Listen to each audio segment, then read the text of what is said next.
From time to time, the tree of liberty must be refreshed with the blood of patriots and tyrants. It is its natural manure. Thomas Jefferson. Good morning, everybody. This is your favorite aspiring revolutionary here, a wandering author, reminding you that we are all the authors of our own lives. As always, my message remains the same. Spend less, live more, earn your freedom with frugality.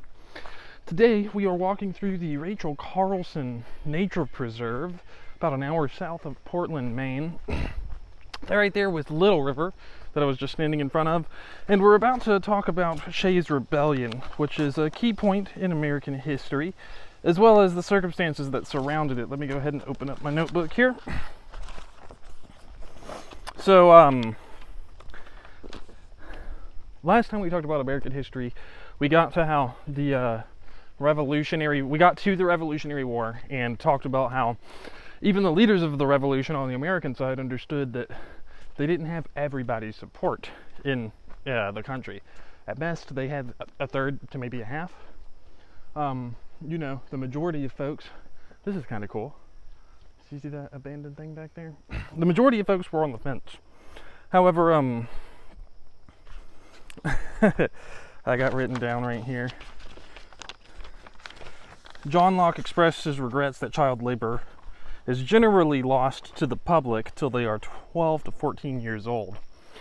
And the reason I bring that up is John Locke's our Declaration of Independence's overarching philosophy is often traced to Locke. He first wrote about government set up by the people to secure life, liberty, and happiness when he published his second treatise on government in 1689. This was when the levelers were revolting against monarchical kings in England, like 100 years before the American Revolution. When tensions flared over in America just prior to the Revolution, England experienced massive strike waves and civil unrest inside its own borders as well, which demonstrates that the social and class tensions were pretty much universal across the board. Man, they have some really wonderful habitats here. So, the Annual Register, which is a British magazine, published the following about the public's mood in 1768. And this is in 17th or 18th century English, so we'll get through it together. A general dissatisfaction unhappily prevailed among several of the lower orders of the people. This ill temper, which was partly occasioned by the high price of provisions and partly proceeded from other causes, too frequently manifested itself in acts of tumults and riots. So back then, just like today, they were experiencing civil unrest because of high inflation.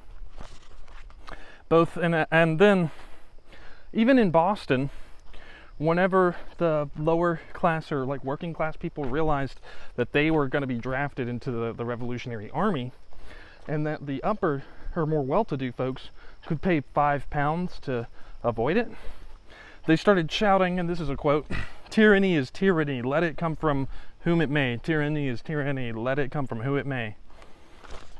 So, I mentioned at the end of my last American history video that there were loyalists in the U.S. still, people who were loyal to the British Crown when we revolted. And what happened to their land is quite revealing.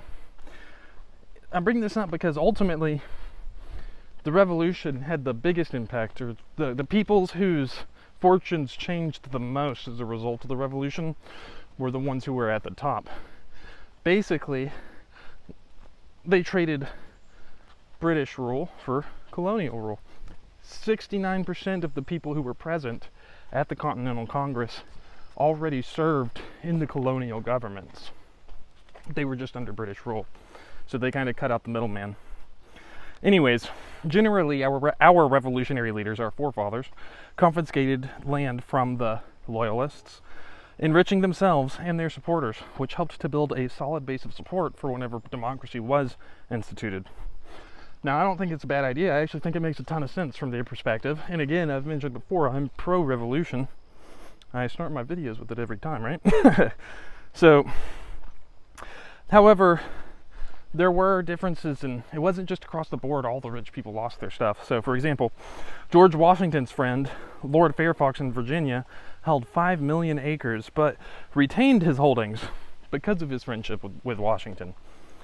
Historian Richard Morris commented, "The fact that poor people were involved should not obscure the fact that the revolution was generally a struggle for office and power between members of the upper class." So, again, 69% of the Continental Congress's membership had held colonial offices under British administration. So, the people who held power before the revolution mainly were the ones who ended up holding power after the revolution. George Washington was one of the wealthiest planters in the country before the revolution. John Hancock was a thriving merchant. Benjamin Franklin was one of the wealthiest printers in the country. Again, I actually like and respect all of our founding fathers, generally. But it's hard to ignore who benefits economically from the revolution the most, which are those at the top, including our founding fathers. Although the American Revolution failed to bring about significant class changes, it did decrease the abundance of tenant farmers, transforming them into freeholders. So there is one big change we see for the middle and lower classes of the colonial times, which is before the Revolution, a ton of whites, blacks, minorities in general, if you weren't wealthy, you were a renter, kind of like we see today. After the Revolution, we see a great increase in what they call freeholders, which are just basically the equivalent of a homeowner today, except these were farmers. So people who actually owned their property and their land, and therefore gained more from it. This is a really cool place. Oh, that wooden boardwalk. Yeah, so a prominent landowner from Dutchess County in New York commented in 1777, "A promise to make tenants freeholders would instantly bring you at least 6,000 farmers into the field." So the revolutionary leaders were using these land allotments to entice poor people to serve in the military. Hashtag timeless, right? During the middle of the revolution, tenants became a threatening force to the revolutionary government, though, after seeing government contractors get rich while they earned only $6.60 a month. An enlisted officer earned $75. And contractors back then, just like Lockheed Martin today and Raytheon, were making boatloads of cash. Anti-Federalists also distributed land to ensure political loyalty before signing the Constitution. So not every single person wanted a strong central government. There were Anti-Federalists, but they would not let you actually use the revolution or sign the Constitution until they had stuff promised to them. And we are at the beach. This right here is the Atlantic, I believe. Yeah. So, objectively, the revolution's main impact was the replacement of loyalists with a new ruling elite, with some benefits to the landholders. Poor people, natives, women, and minorities were all roughly in the same spot afterwards as they were before the revolution. So, our Declaration of Independence's language didn't apply equally to everybody, even if that was the intention. Even if it did, it's just the actual objective outcome was unfairly distributed, or not necessarily unfairly, but just unevenly. Also, as a side note, talking about what did the Native Americans do during this time, most of them fought on the side of the British because they had already experienced land-hungry Americans trying to steal their land. Also, several thousand black slaves found freedom by joining the war on the side of the British as well. In general, we can expect humans to act in their own self-interest, and if our Constitution wasn't doing nothing for the natives and the slaves, can you really blame them? Hashtag, which side is the right one, right?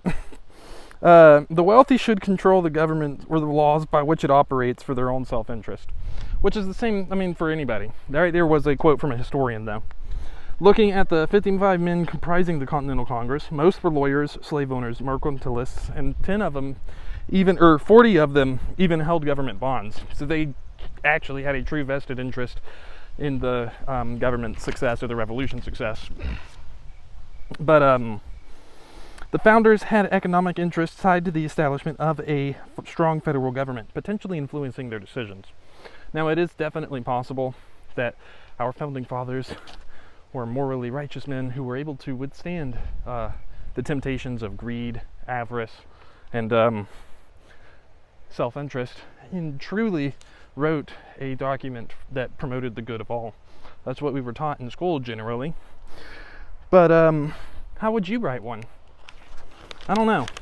If I was in a position to write one, I would like to think that I'd do the right thing, but humankind in general has weaknesses, right?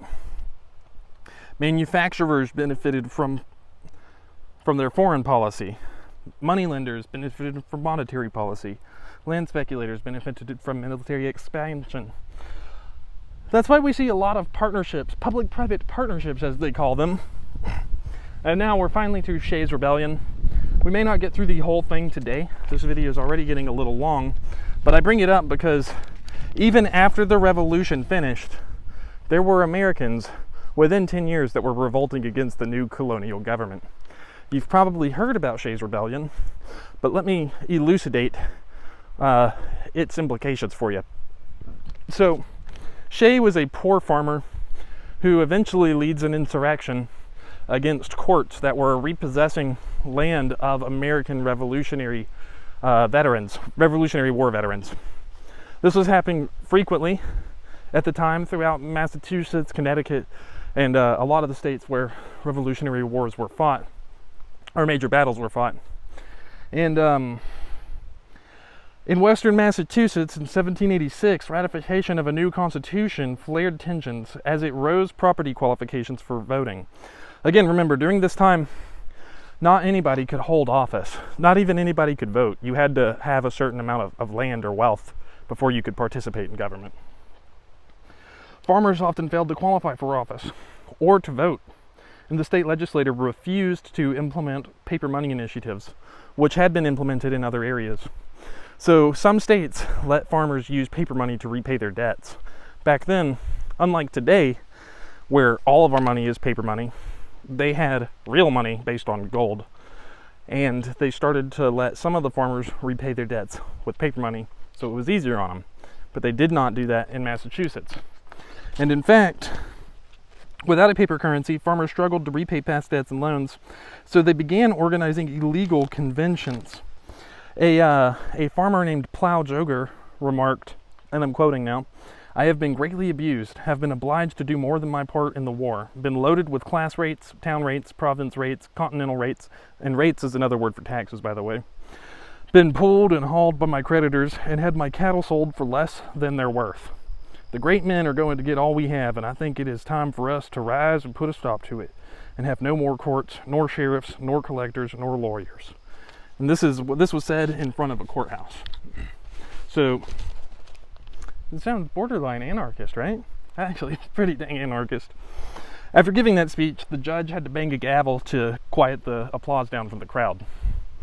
These farmers were trying to peacefully address their grievances, but as has happened many times in history, the authorities refused to cooperate, precipitating a rebellion. Before this meeting could occur, Hampshire County courts were scheduled to seize cattle from delinquent farmers and take their land right at peak harvest whenever their crops were ready to be taken up. So they prevented them from actually getting the court date so they could peacefully address things, and then tried to screw them over, basically. So veterans from the Continental Congress started organizing bands of farmer fighters. These guys were these farmer fighters. So there were veterans that were given basically these certificates promising them future pay instead of cash whenever they retired, like they should have been given. And so these guys combined with the farmers. So both the farmers and a group of veterans were being kind of screwed over by the revolutionary government and early U.S. government from early in its history. They were upset at the new government because they had been given certificates for future redemption instead of immediate cash. Luke Day, one of the revolutionary vets, marches to court with a fife and drum corps. The sheriff tries to rouse the local militia, but then he realizes that most of the local militia is actually with Luke. He did gather a posse of 500 people, but they were outnumbered 3-1. However, Luke's petition to the court invoked the Constitution. He called out the court and he was like, you know, we have the right to redress our grievances peacefully, or we can revolt. And the judges obliged and let them postpone their deal. Then similar insurrections occur in Worcester and Athol. And Job, Shettuck does one in Concord. The Great Barrington Militia, this was the more interesting one. They split up, this group of people split up upon request from the judge into two sides. 800 out of 1,000 of them sided against the court. And then the judges adjourn. Then this crowd goes to the Chief Justice's house. They get his signature promising not to reconvene court. And then they go to the prison and break out a bunch of debtors from the prison because they felt that they were jailed unfairly. When the Chief Justice actually commented on this, this is what he said, I'm quoting, "I have never heard anybody point out a better way to have their grievances redressed than the people have taken." Okay, and so the governor and political crust of Massachusetts became alarmed at the growing rate and success of these rebellions. Even Samuel Adams flopped. Remember, Sam Adams was like the pro-revolution thought leader before the actual revolution occurred, but he suddenly starts telling people to obey authority. I got a few great quotes from him. Sorry, the wind is being... he starts telling people to behave within the boundaries. Now, at this point, the newspapers are starting to call these farming rebellions the group, the Regulators, and they chose hemlock sprig as their emblem. And then